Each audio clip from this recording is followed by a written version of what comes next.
Ο ψιθυριστής των ονείρων. Συγγραφέας Πάνος Σακέλης. Αφηγητής Πάνος Σακέλης. Copyright Βάλια Σακελαριάδη 2022. Κεφάλαιο πρώτο. Η επιλογή. Ένας-ένας έφταναν από τα πέρατα της γης. Ο καθένας και με διαφορετική όψη.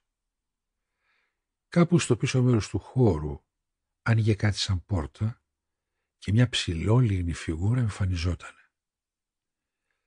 Με αργά βήματα προχωρούσε χωρίς να λέει κουβέντα και στεκόταν άναρχα σε κάποιο σημείο του χώρου που ήταν σαν να τον περίμενε. Και η αέρινη πόρτα ξανά κλείνε για να ανοίξει κάπου αλλού και ένας άλλος να μπει και να πάρει και αυτό στη θέση του. Η μορφή τους ήταν κάπως αέρινη και οι κινήσεις τους σε τίποτα δεν θύμιζαν ανθρώπους. Διαφέραν ακόμα και στον ντύσιμό τους. Και όχι μόνο αυτό, αλλά ακόμα και στον τρόπο που το επιδείκνυαν. Θα μπορούσε να πει κάποιος πως φορούσαν κουστούμια σαν για να κρύψουν την πραγματική τους ταυτότητα. Όμως δεν θύμιζαν ούτε καν κάποια από τις άλλες μορφές που ήταν καταγεγραμμένες στο ασυνείδητο των ανθρώπων. Περισσότερο έφερναν με αγγέλους, αλλά ούτε φτερά φαινόντουσαν, ούτε και τα τόσο χαρακτηριστικά ρούχα τους, και γι' αυτό εύκολα θα έλεγες ότι δεν είχαν να κάνουν ούτε με αυτούς. Ακόμα και ο τόπος, αλλά και ο τρόπος που εμφανιζόντουσαν, δεν σε άφηνε να τους συνδέσεις με τίποτα το γνωστό. Απ' την άλλη υπήρχε μια τόσο έντονη ρευστότητα στο χώρο, που περισσότερο έμοιαζε με χρονική δίνη παρά με οτιδήποτε άλλο.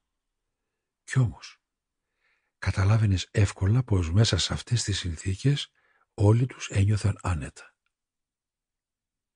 Η αλήθεια που κρυβόταν πίσω από την ύπαρξή τους ήταν εντελώς διαφορετική. Ήταν ένα τάγμα δυνάμεων που δεν το είχε καταγράψει ποτέ κανένας και πουθενά.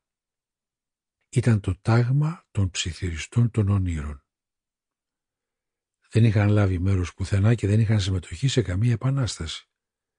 Δεν ανήκαν ούτε σε αυτούς που εξέπεσαν, αλλά ούτε και στους άλλους που γύρισαν πίσω. Το τάγμα των ψιθυριστών των ονείρων, παρόλο που υπήρχε από πάντα, εμφανίστηκε μόνο όταν στο ηλιακό σύστημα η ζωή κατάφερε να σχηματίσει τους πρώτους ανθρώπους.